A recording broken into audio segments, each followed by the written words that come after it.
Bonjour Stéphanie. Bonjour Lilou. Bonjour chers co-créateurs, co-créatrices. Une nouvelle interview, cette fois-ci avec Stéphanie Briand qui a écrit L'incroyable pouvoir de l'amour. La dernière fois je l'ai interviewée sur le souffle. Et là nous allons parler d'amour, mais l'amour en grand. Très grand. Dans toutes ses dimensions. Et j'aime ça. Et tu y vas, et tu oses. Tu as fait énormément de recherches sur la neuroscience, sur les sagesses ancestrales. Tu parles de ton expérience de vie.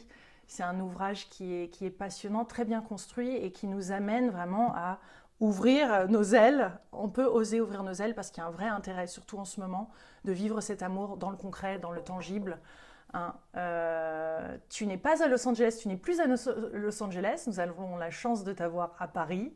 Oui. C'est cool. Et de pouvoir faire cette interview en personne, c'est quand même encore mieux. Voilà, de sentir un peu nos énergies et nos champs magnétiques du cœur. Ouais, alors on va en parler de ce champ magnétique justement du cœur.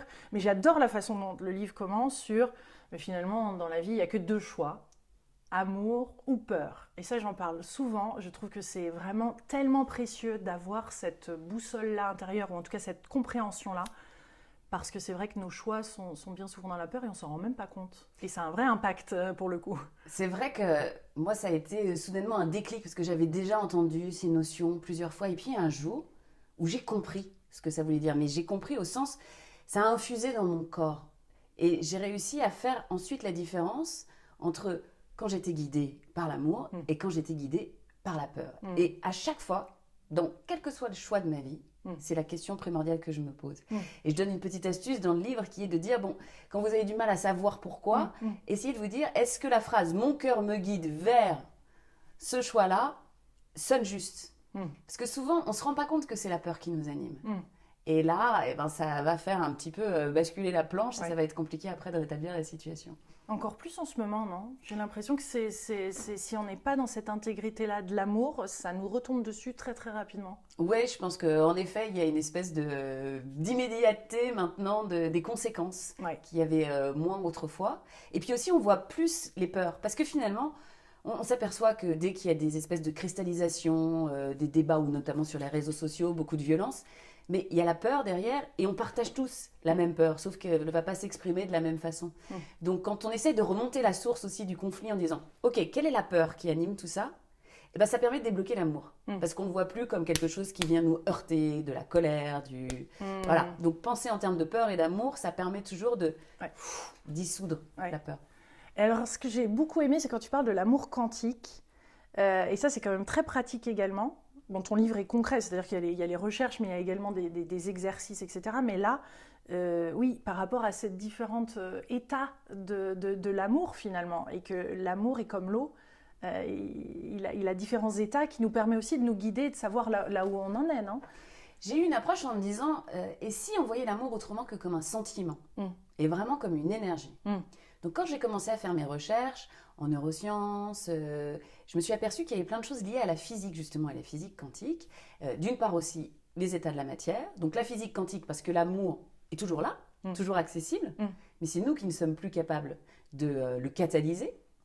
Donc j'explique qu'en effet il faut qu'on apprenne à se réouvrir, je parle du vortex du cœur, donc nous on a à s'aligner sur 3 plans pour pouvoir accueillir cet amour en permanence.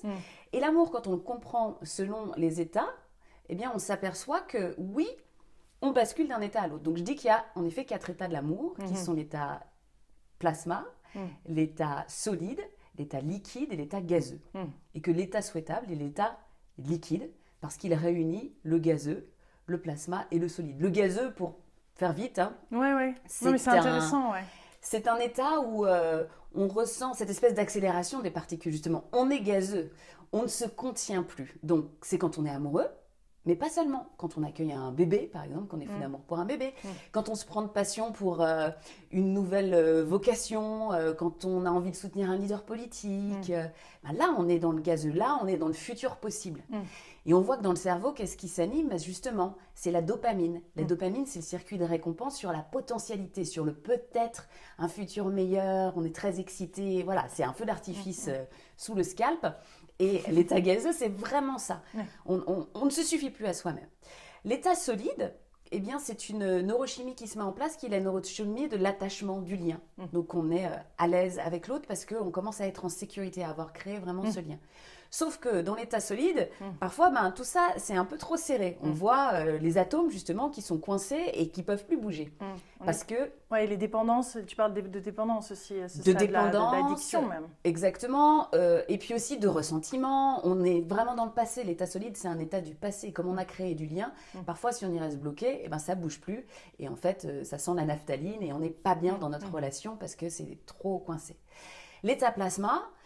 c'est cette notion d'amour inconditionnel, universel. On est vraiment dans des chaleurs tellement hautes que c'est sorti du noyau de la Terre, quoi, comme dans le sens... Ce n'est plus une spiritualité incarnée, finalement. Non, exactement. C'est cette espèce de connexion à l'âme, mais on n'a pas besoin de la vivre dans notre vie quotidienne pour la ressentir. Donc, l'épiphanie, le fait d'être aussi bien en connexion avec la nature qu'avec des êtres ou des personnes qu'on ne connaît absolument pas. Voilà, on est dans cet côté inconditionnel, plasma, mais qui est aussi indispensable à la relation. Parce que si l'amour est conditionnel, évidemment, la relation va s'abîmer. Et l'état liquide, c'est l'état qui se vit au présent. C'est un état, justement, qui rassemble le gazeux, l'excitation, le solide, le lien et le plasma, l'amour inconditionnel. Et j'explique que c'est important de se positionner et de se dire où est-ce que je suis là, je suis dans quel état de l'amour, et de se remettre en place, de refluidifier et de comprendre aussi les temporalités. Est-ce que je vis dans le futur, est-ce que je vis dans le passé, ou est-ce que je vis dans cette notion d'éternel du plasma? Non, je vais vivre dans le présent. Ouais. Tu fais souvent référence au physicien Philippe Bobola. Oui. Il y a plusieurs références dans le livre, dont un moment où tu parles de cette notion du... Si le futur est un match avec le passé ou compense le passé, je ne sais plus reprendre mes mots, à ce moment-là, le présent peut être aligné. Exactement. Ce que j'ai trouvé très intéressant en discutant avec Philippe Bobola, c'est cette notion de se dire, on a donc des temps qui sont en même temps, n'est-ce pas? Et le futur est déjà déployé d'une certaine façon. Mais c'est pas parce que on choisit un futur qu'il est nécessairement juste, et c'est pas parce qu'on a des signes de ce futur que c'est nécessairement juste. S'il n'est pas aligné avec le passé, c'est-à-dire que on vient dans une ligne droite, on va se casser la figure, on va avoir du mal à remonter en selle. Parce qu'il faut que ce soit juste pour le passé. Parfois, on s'aperçoit qu'on s'attache à des futurs qui nous animent grandement, mais c'est pas cohérent avec là où on vient, ce qu'on a vécu. Et aussi, quand on est déterminé par le passé, c'est-à-dire que c'est notre passé qui conditionne notre futur, nos futurs ne sont pas les plus glorieux non plus. Donc cette notion de justesse, vraiment de je ne fais pas fi du passé, mais je déploie mon futur le plus joyeux, le plus nourrissant, il dépend de cette capacité à faire les deux. Et moi, je l'ai vu beaucoup depuis que j'ai pris ce concept en ligne de compte, c'est que souvent, quand vraiment j'ai fait des grands écarts et que ça a tiré très très fort, c'est parce que j'étais dans un futur qui n'était pas du tout aligné avec mon passé. Pas simple de savoir le futur qui nous correspond ou de vivre ça au présent, parce que finalement, entre nos blessures, nos croyances limitantes, les filtres qu'on peut avoir justement à cause de ça, c'est pas simple de savoir ce qui nous correspond le mieux. C'est vrai, et c'est pour ça que quand on se rattache davantage au cœur et à l'amour, on est mieux guidé. Parce que pour moi, ces notions de futur qui ne sont pas alignées avec le passé, souvent ils sont très mentaux. On est très dans la volonté. C'est ce qu'on veut, mais ce n'est pas nécessairement ce qui nous convient. Il y a cette notion aussi de besoin et ressources. Pourquoi il y a du gâchis? Pourquoi il y a du manque? Mais parce que finalement, les ressources ne correspondent pas aux besoins. Et quand on apprend à faire cette équation, ça coule nettement mieux. Tout comme quand tu parles de bypass, cette spiritualité finalement qui n'est pas incarnée, on passe là aussi à côté de quelque chose. Exactement, oui, parce que... C'est ça qui nous induit aussi en erreur, parce qu'on a l'impression qu'on le vit, mais finalement on ne le vit pas de manière terrestre peut-être. Oui, et pleinement, c'est-à-dire que c'est la fuite. Ça m'a beaucoup intéressé cette notion de spiritual bypass qui veut dire coupe-fil spirituel. Aujourd'hui, on est dans un monde où en effet il y a beaucoup d'éveil, beaucoup de personnes qui prennent conscience et c'est formidable. Malheureusement, il y a aussi beaucoup de gens qui prennent la fuite, qui, par l'ouverture de conscience, ont cette sensation qu'ils ont compris quelque chose que les autres n'avaient pas compris, et ils se mettent à emprunter un chemin qui n'est plus vraiment dans leur incarnation. Et on s'aperçoit, parce que ça a été étudié notamment par des scientifiques, qu'en effet, c'est plutôt le fait de ne pas aller soigner ces blessures profondes, d'être resté bloqué à certains stades émotionnels et de ne pas avoir réussi à grandir, qui fait qu'on prend ce chemin de traverse, qu'on s'échappe, et qu'on ne va pas arriver à être là, présente dans la matière et à faire le job, entre guillemets. Et ça, c'est une excuse souvent qu'on se donne. Donc, il faut jamais que ça nous sépare, cette notion d'ouverture. Et je crois que quand on est dans l'amour, on n'est pas séparés. On ne se sent pas plus éclairé que les autres. On ne se dit pas que ils n'ont rien compris. Non, on arrive à tout regrouper, à tout unifier, à la fois en nous, et puis aussi de voir que, oui, les autres aussi ont leur vérité, qui nous apportent, qui... Oui, donc le dogme, les idées arrêtées sur certains sujets, le jugement, la critique, tout ça n'est pas là dans ces cas-là. Je pense que quand on est justement rattaché à cette notion d'amour, dès qu'on voit que ça vient frapper à la porte, parce qu'il ne faut pas non plus penser que soudain... juste étudions et reconnaissons que oui, à ce moment-là, on est dans le jugement, mais on ne sera pas parfait. Moi, j'ai lâché un peu la perfection. Je crois que j'étais très handicapée par une volonté éternelle de perfection et que je m'auto-flagellais dès que je voyais que je ne fonctionnais pas correctement. Ouais. Donc, cette notion d'amour, c'est aussi de se réunifier soi, de se dire... Ah non, ça va pas du tout. Mais bon, ok, on va soigner la partie qui a besoin, ou plutôt guérir la partie qui a besoin de l'être. C'est un peu, de toute façon, la conscience, on s'aperçoit que quand on prend conscience, qu'est-ce qui se passe? C'est qu'à un moment, on se met à distance de soi. Donc on voit. Et ce qu'on voit, on n'aime pas nécessairement ce qu'on voit. Donc on se sépare vraiment de soi. Et tout le boulot pour moi, vraiment de cette notion de spiritualité, c'est d'arriver à recoller les morceaux. Donc à enlever les pièces qui ne servent plus éventuellement, mais à se remettre ensemble. Donc à accepter toutes ces parts de nous, toute cette ombre. Je croyais, moi, qu'il y avait des êtres qui étaient très lumière et des êtres qui étaient très ombre. Mais parce que j'ignorais l'ombre en moi pendant longtemps. Et je vivais très dans la lumière. Donc peut-être aussi un peu dans ce décalage très spirituel où j'étais pas suffisamment dans la terre. Mais on va en parler parce que j'ai l'impression que c'est cette fameuse rencontre qui t'a quand même bousculé et fait vivre des expériences mystiques, parce que tu parles du cœur mystique, tu parles du cœur qui a une mémoire, tu parles de cœur, tu parles de cette, justement, de ce syndrome du jumeau perdu. Tu parles de flammes jumelles et là, tu as eu cette rencontre qui était quand même très, très puissante et qui a quand même, qui t'a bousculé. Et tu dis, c'est une mise à jour de conscience, en conscience. Une mise à jour de ma conscience, finalement. Non? Je l'ai vécu vraiment comme ça, C'était, oui, et la mise à jour, à un moment, elle fait sauter le système, quoi. Il faut éteindre l'appareil pour que... Je crois qu'il n'y a rien de plus fort que justement notre cœur pour nous embarquer dans les grands chemins de vie. Parce qu'on ne peut pas y échapper. Donc oui, j'ai vécu une histoire de cœur qui était au-delà du réel, qui était plus... On va dire que ta glande pinéale était bien active. Était bien active. Ou activée. Et la glande pinéale de la personne avec qui j'ai partagé cette histoire aussi.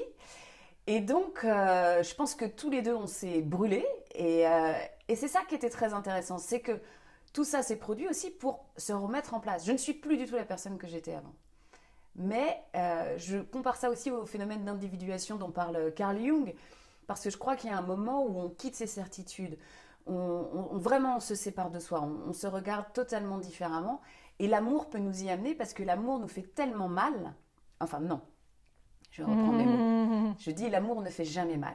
Ce que l'amour provoque en nous fait tellement mal que ça nous pousse nécessairement à aller transcender énormément. Pour moi, cette notion d'amour très forte, quand on rencontre des expériences de vie comme celle-là, c'est comme la lumière qui projette votre ombre plus grande sur le mur, parce que vous vous rapprochez de la lumière, vous vous rapprochez de cette force de l'amour. Et là, l'ombre, elle devient énorme. Et la peur, elle surgit et elle devient énorme aussi, jusqu'au moment où... tu vis la nuit noire de l'âme, hein?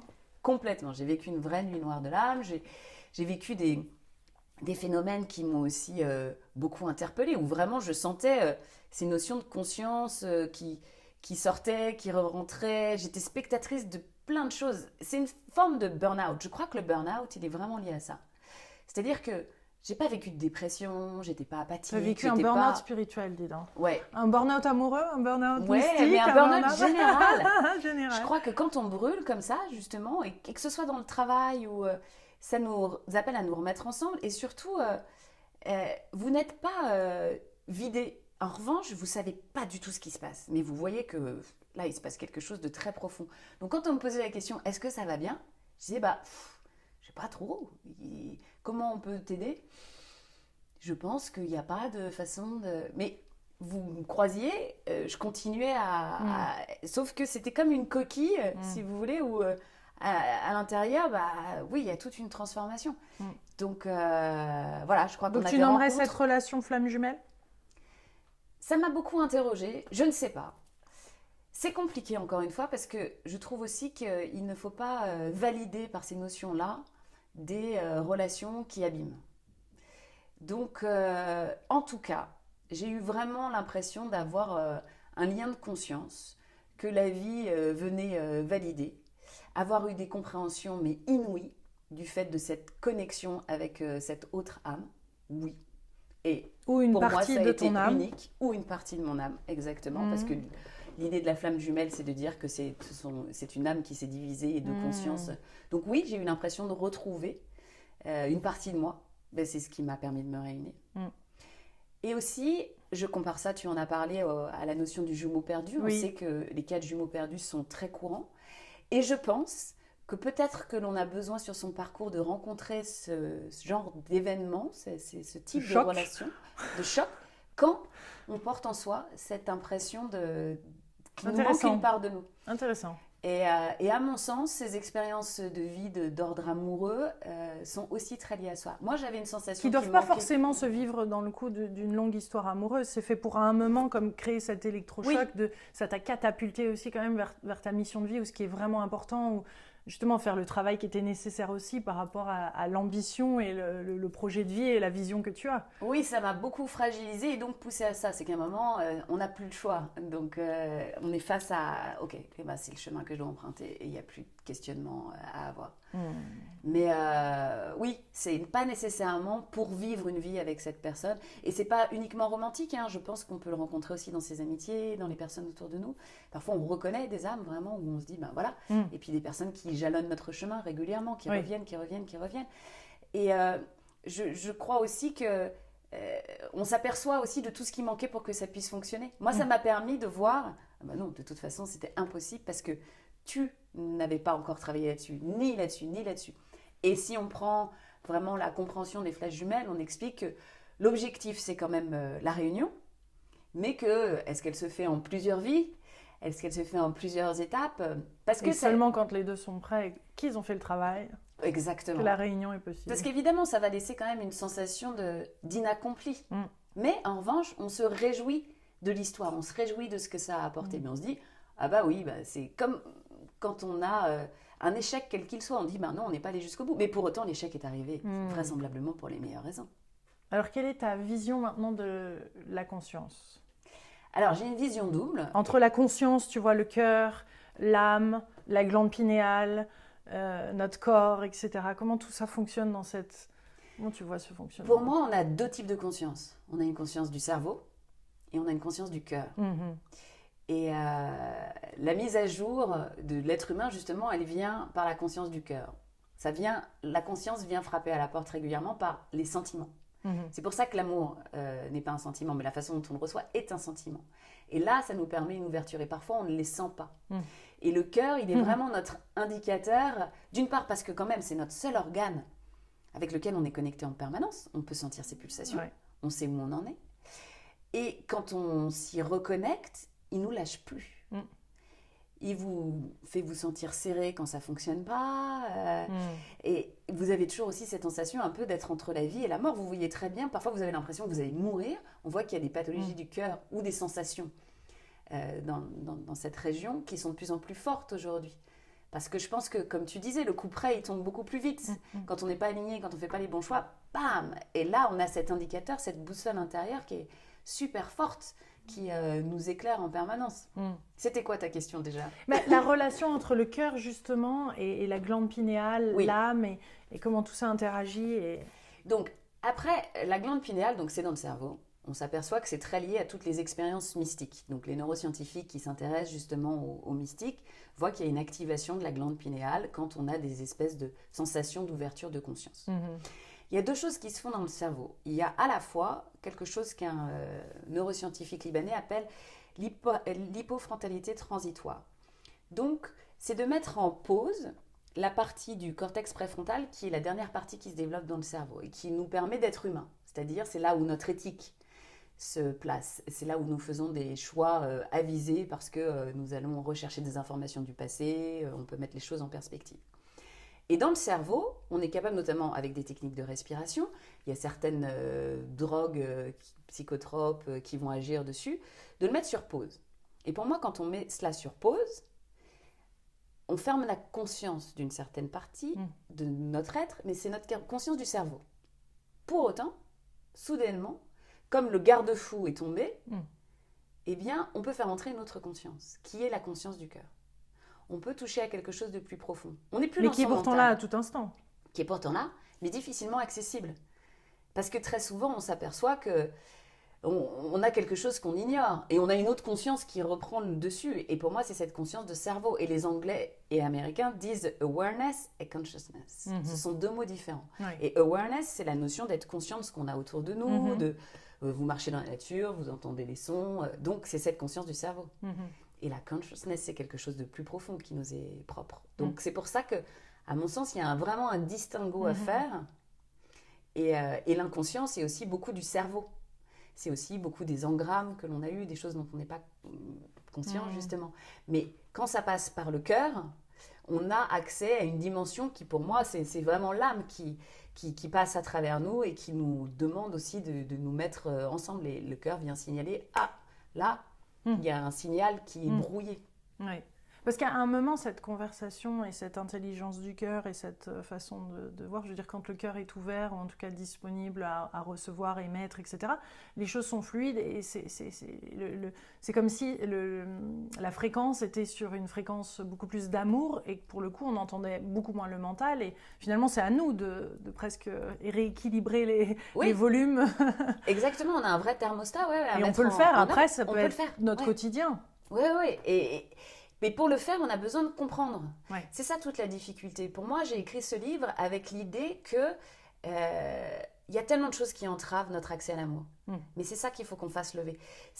J'ai pas pris les choses dans la recette. Voilà comment ce qui marche. Parce que rien n'est universel déjà. Il y a des lois universelles, mais ça ne fonctionne pas de la même façon pour tout le monde. En revanche, on sait ce qui ne marche pas. On sait ce qui bloque. Ça, on peut identifier clairement. Par exemple, on sait, j'ai travaillé avec un neuroscientifique qui parle de la relation et qui dit on peut jauger de la qualité d'une relation au bout de 3 minutes de dispute. On sait que ces 3 minutes sont absolument capitales et qui déterminent le bonheur qu'on va avoir dans le lien avec l'autre. Et qu'est-ce qui fait qu'on peut lever les verrous qui, justement, permettent de faire une dispute de qualité? Ça, on le sait. Ça, il ne faut pas faire ça, il ne faut pas faire ça, il ne faut pas faire ça, il ne faut pas faire ça. Donc, mieux vaut savoir ce qu'il ne faut pas faire. Plutôt, je crois, en termes d'amour, de s'atteler à ce qu'il faut faire. Parce qu'on enlève les couches petit à petit, on libère l'espace. Et quand on crée l'espace, ça peut commencer à circuler. Oui, parce que tu en parles de l'art de la dispute. Tu couvres énormément de sujets, hein, oui. dont cette mémoire que le cœur a également. La preuve étant que quand quelqu'un est transplanté cardiaque, il a les...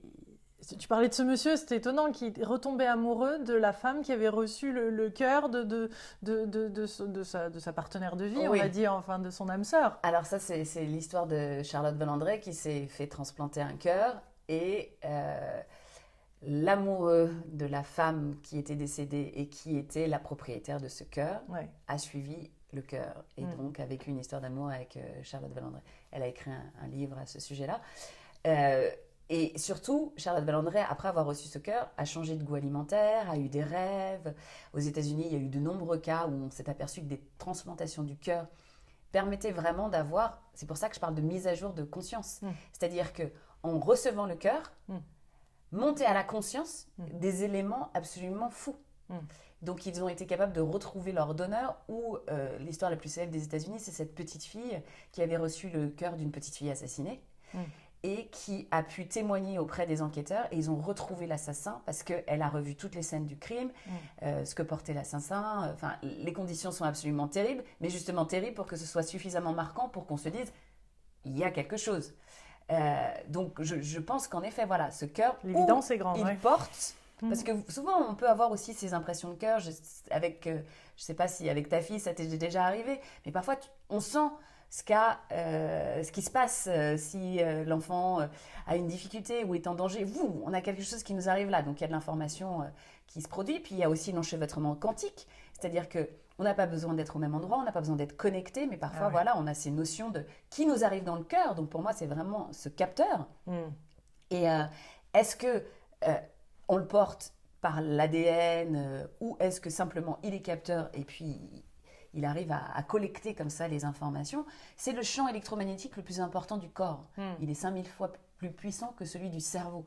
Donc, c'est là que ça se passe. C'est là notre humanité et à la fois aussi notre essence qui nous donne accès à l'inconscient collectif et à toutes les informations d'invisible. Oui, tu montres d'ailleurs ce torus, enfin ce tore autour de notre être. Ça, c'est des documents, c'est des informations qui sortent de HeartMath Institute aux États-Unis, que j'ai eu l'occasion d'interviewer également.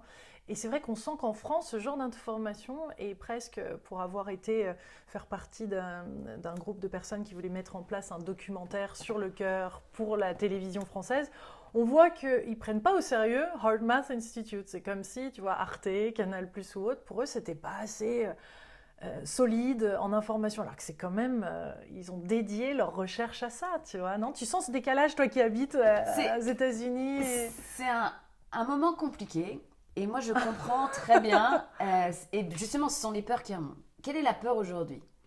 C'est qu'on bascule dans l'obscurantisme, qu'on croit des choses fausses qui amènent à faire de mauvais choix, voilà.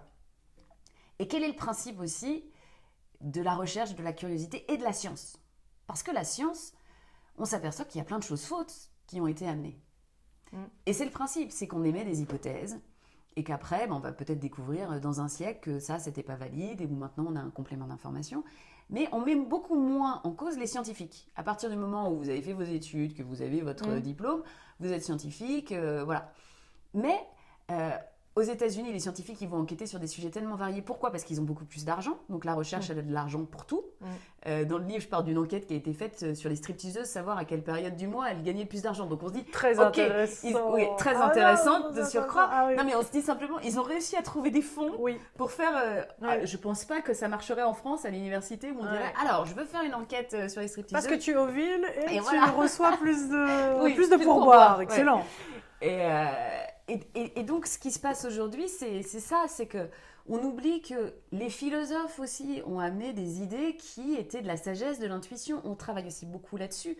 Moi, dans mon travail, souvent, ce que je fais, c'est que j'ai une intuition et je vais le confirmer derrière en regardant est-ce que ça a été étudié, est-ce qu'il y a des scientifiques qui ont enquêté là-dessus. Mais il faut accepter ça. Il faut accepter de donner la parole à des gens qui, en effet, peut-être ont des choses. Pour l'instant, c'est pas l'évidence, c'est pas la norme absolue, mais ayons la curiosité d'esprit et faisons confiance aussi à chacun. C'est-à-dire que si ça sonne pas juste chez vous, eh ben, ne le prenez pas. Et je crois que tous les êtres humains, à partir du moment où il n'y a pas de dogmatisme, on dit pas, alors ça, c'est sûr, prenez-le pour argent comptant, c'est comme ça. Voilà, ce qui est des fois la science est un peu comme ça en ce moment. Exactement. Et tout ce qui sort parfois du cadre, on voit qu'on est dans une grande crise de la médecine.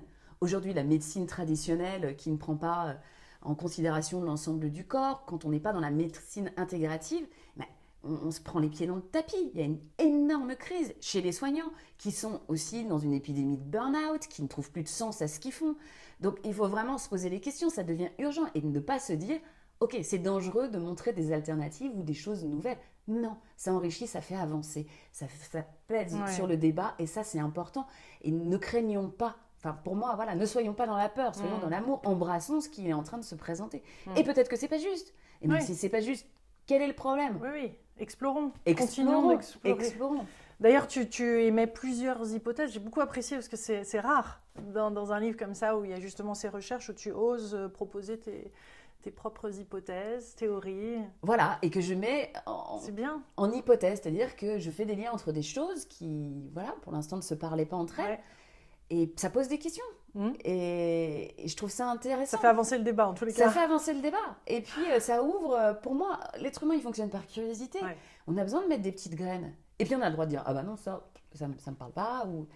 Mais il faut émettre des hypothèses, il faut avancer, c'est notre travail. Tu vois, maintenant, on me dit, mais qu'est-ce que vous êtes? Et puis, aux États-Unis, on m'a présenté comme un philosophe d'investigation.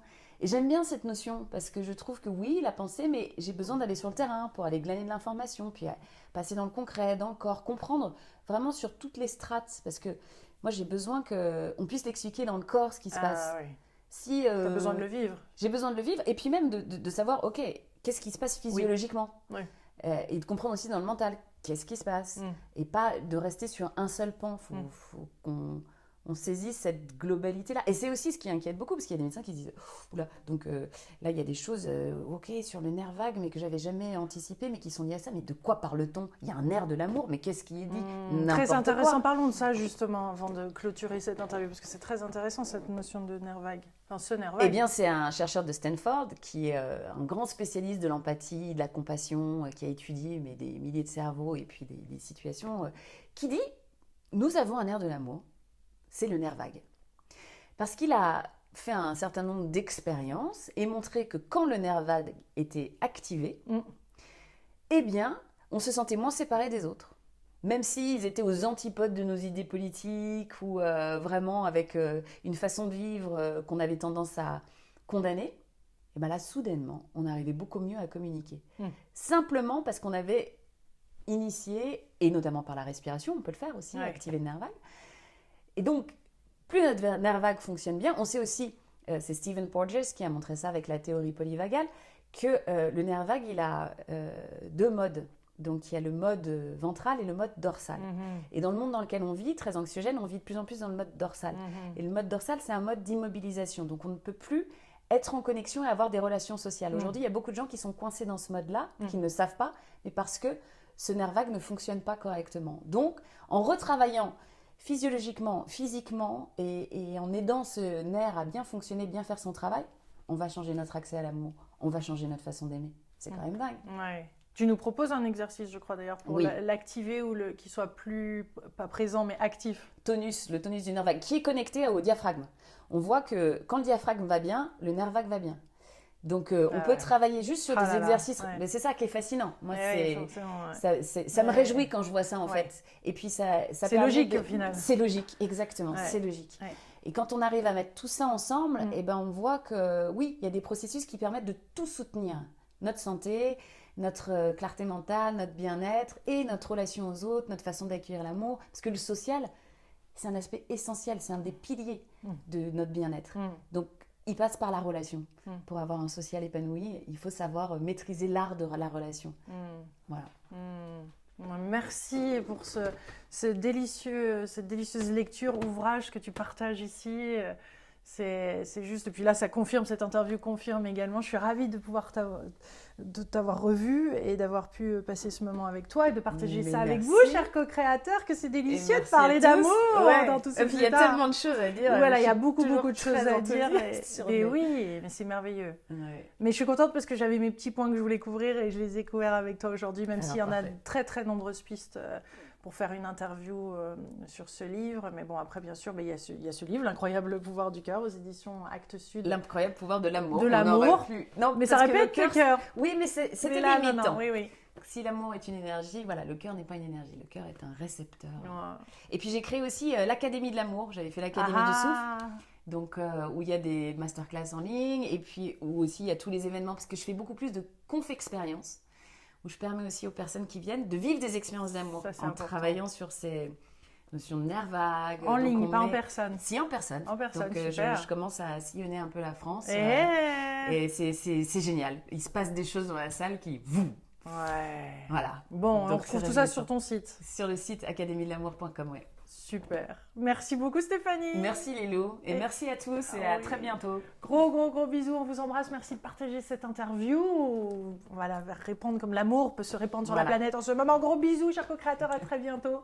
Au revoir.